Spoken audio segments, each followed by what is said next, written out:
Right, today we've got a little bit of a mission impossible on our hands because we need to take this Manchester derby and make it look like it was interesting or entertaining. Wish me luck. Okay, so the first thing for us to talk about is the two starting 11s because logically in football that seems like a pretty good place to start. We'll start off with the Manchester United team on screen now. You can see how Manchester United were set up in this game. And then we also have the Manchester City 11, the tokens of course in white. You can see their 11 here, although theirs was a little bit more unpredictable. There were players sort of floating, rotating, moving between different positions.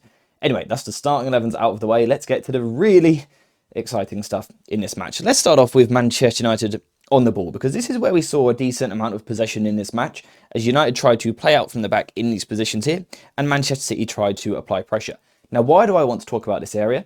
Well, because I think United were really good at times in this position, but also really quite poor at times. And I also think Manchester City were pretty poor in their press. So let's start off by talking about structure. In these moments, Manchester City were very much a 4-3-3 because Kevin De Bruyne would play in the middle here, and then you've got the two wingers either side. The big problem that City had was that they were trying to match up with the three Manchester United defenders in these positions here, which seems like a pretty logical decision. You're trying to go man for man, so if United have three defenders, press them with three forwards. It makes a lot of sense, right? But United don't really have three defenders because of the wing-backs. These two players here weren't exactly pushed all the way into the final third. In the first phase, they actually came just a little bit deeper into these two positions here. And that makes life difficult for Manchester City when they are pressing, because who is meant to pick up this player here? If this winger comes deeper, then United can play out easily here, so they can't do that. But if this midfielder comes across, then Manchester United can play into midfield. So this was the problem that City had. Now, naturally, you would say perhaps the fullbacks could jump. So perhaps this player here could come much higher. The midfielder can go back inside. This player can come much higher to stop Manchester United playing out down this side. But actually, the City fullbacks just didn't do that. And the reason for that was because United actually did a pretty good job of pinning them. So people will struggle to find too many positives from this match. But this was one. United did pin City reasonably well. So what we're talking about is when Onana's got the ball here, we're stopping this fullback from making that jump up here because of the threat of our forwards. So this can be, the likes of Garnacho, it can be Bruno, it's Mason Mount a little bit later in the game. It was stopping these players from jumping, and it meant that United had all the time in the world to play this pass from the goalkeeper or the centre-back out to the wing-back. And this actually gave United a really, really effective way of moving out from the back. Now, I do just quickly need to pause the video for just one moment because, guys, mysteryfootball.co.uk have sponsored us once again and sent us this lovely mystery football box for us to try out. If you want one for yourself, use the link in the description down below, head over to the website and get a mystery box for yourself. And don't worry, you don't have to get a team that you don't want to get. You don't want that disgusting Manchester City shirt. Just tell them and they won't send you one.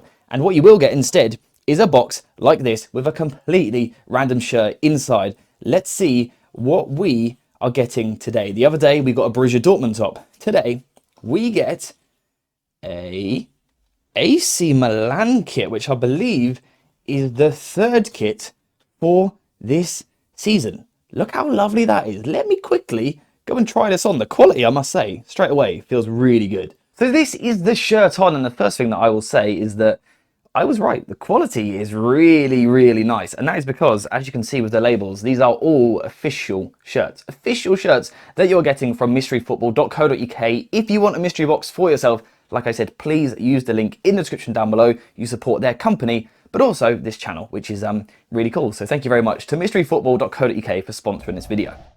Now, this actually led on to some of Manchester United's better play in this game because it sort of forced City to open up a little bit. It created a bit more space and it almost created opportunities for United to move the ball forward just a little bit quicker, which apart from this was kind of lacking in the game. But we're talking about Onana getting the ball here, or perhaps one of the defenders as well. As the ball goes wide to the wing back, Manchester City are naturally going to come across to this position to try and stop United combining in this area. But of course the effect of that is if loads of City players are coming over this side, they're sweeping round to try and put United under pressure in this position here, creating almost a 4 versus 4. If they're doing that, if United can find just a little bit of space, there's now going to be room on the far side of the pitch. You can see the wing back on the other side actually has a lot of room to move into. And United sort of combined pretty well in these moments. I'm not talking about overly aggressive football or free-flowing football, but we didn't see that at all in this match. But this was a way in which United could at least move the ball forward. So picking the ball up one side, moving it inside the pitch, and then switching to the far side wing-back. You can see in a moment like this, it actually worked pretty effectively with Casemiro having a few nice passing moments. The problem was, particularly in the first half, apart from that, United lacked execution, right? So Maguire had a couple of poor passes. He didn't seem fully fit or fully sharp, to be honest. Casemiro had a few that were loose. Bruno, one or two. A couple of players just didn't actually find those moments. Although when they did, United actually looked all right. Apart from that, in possession for United, there's not really too much to talk about. Trying to play out from the back, but we didn't really have too much possession in this game. We were never, up here trying to break down a low block or anything like that. It was about trying to move the ball forward fairly quickly. United did it well in moments, some good technical moments, but a real inconsistency. And when we were in the final third, a lack of execution. But we'll come back to that a little bit later on. Now it's time to talk about United defending. Now, when it came to United defending, there was some good, which we will get onto, but we'll start off with the bad, which was in the high press. United, a bit like City, didn't do a good job of engaging high, squeezing really high, being aggressive, which, when both teams struggle with that, you probably get a bit of a poor football match, and that is what we saw. So as Manchester City are trying to play out from the back in these areas, United aren't exactly aggressive in the press. Someone like Højlund wasn't squeezing into these positions. It was all rather passive. The one thing United did do was at times try and trap City to one side of the pitch. So let's say the ball goes from here, from the centre-back to the right-back. Dorgu's going to come a little bit higher. United are trying to squeeze in these moments here, creating this almost a 3v3, if you like, in this position here.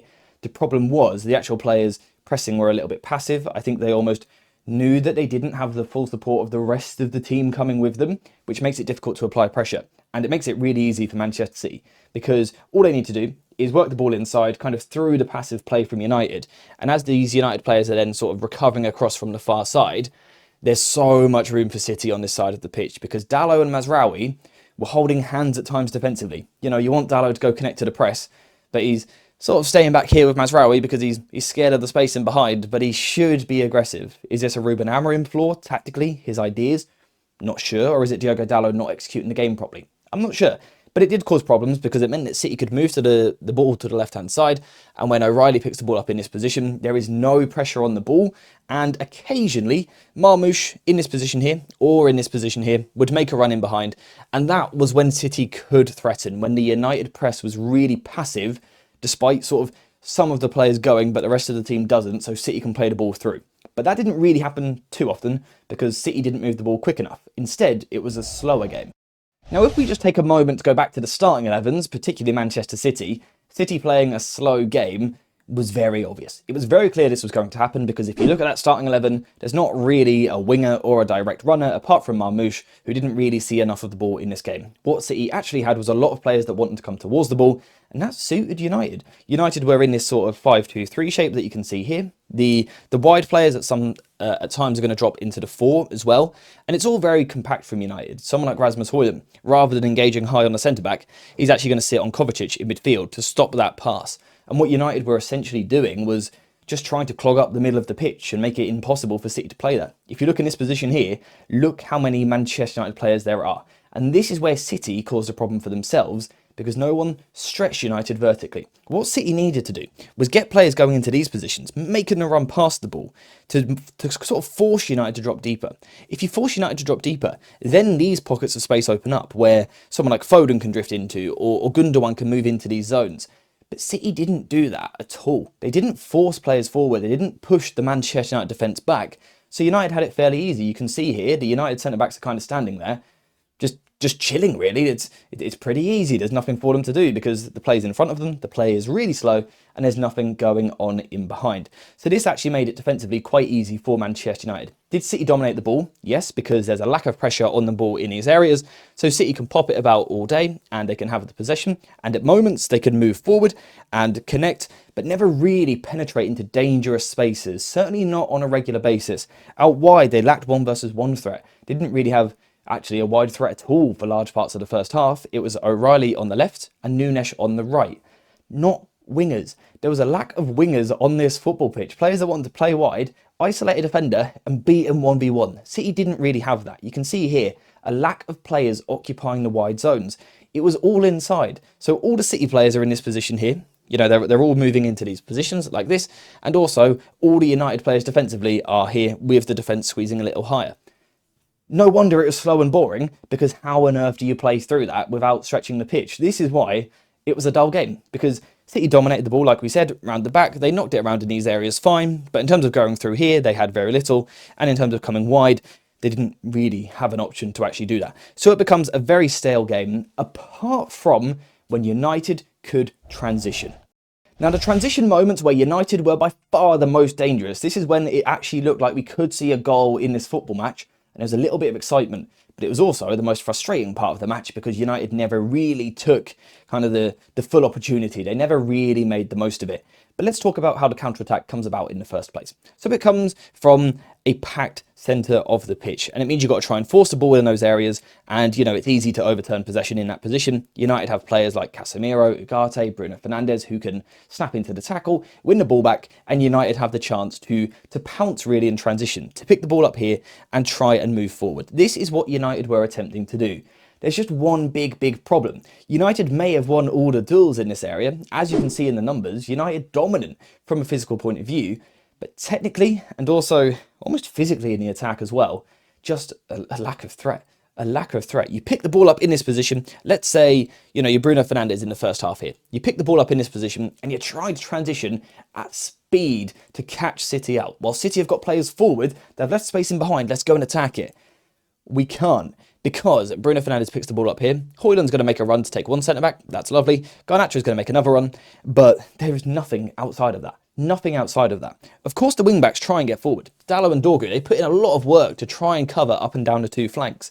But when you start in such a deep position defensively, it's difficult to then get up there. That's the problem again, you know, if you like, with the back five. It does leave you a little bit defensive. You literally have an extra player in the defensive line compared to what most teams do. So when you win the ball here and try and transition quickly, you don't have as many players to transition quickly with. So Bruno Fernandes is picking the ball up, he's getting his head up, he's having a look, and he's not seeing a lot. And, you know, Rasmus Højlund tried to make runs, Garnacho tried to make runs, but no one else. You need someone else with them. And when United did get the ball in those transition moments, we did have the runner, we did play the pass, and suddenly Garnacho is in this position here. United are looking dangerous. There's no final product. Garnacho, again, a little bit frustrating. In terms of his intelligence, his movement, he gets into some amazing positions.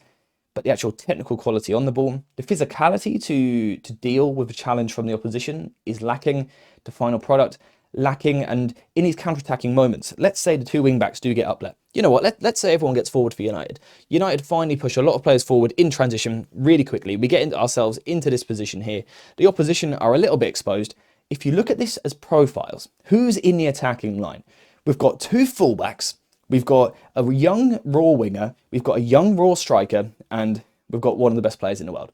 Bruno Fernandes is the anomaly here. There's not really pure attacking quality in that front five, apart from Bruno Fernandes, and that's why you struggle to score goals. It's moments like this. We're in a good position, but we lack the technical quality, the physical power and speed, but also the final execution. There was also a moment very, very late on in the game, one of the last kicks of the ball. United pick the ball up and try and transition. Xerxes and Mason Mount are on the pitch by this moment.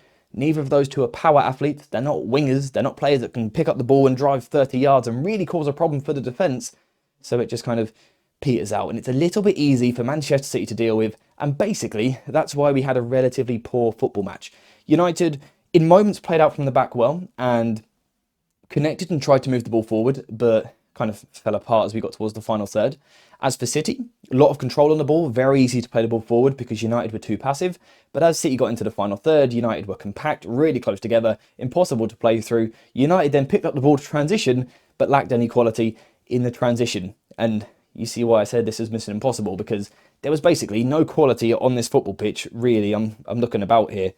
Bruno Fernandes was, again, amazing. Lenny Yoro, actually, here, had a really good game again as well. But apart from that, a lack of real quality, and that's not just a United criticism, but also Manchester City. Neither team was good enough. I think United edged it for me. I think, obviously, we had the higher expected goals in the game, and I think in terms of the moments where you don't see the expected goals because you don't quite find the pass to get the shot off, I think United had more of those moments, but realistically, it's not great from either team. It's disappointing seasons for both teams. It's a 0-0 draw, so there's only so much you can say.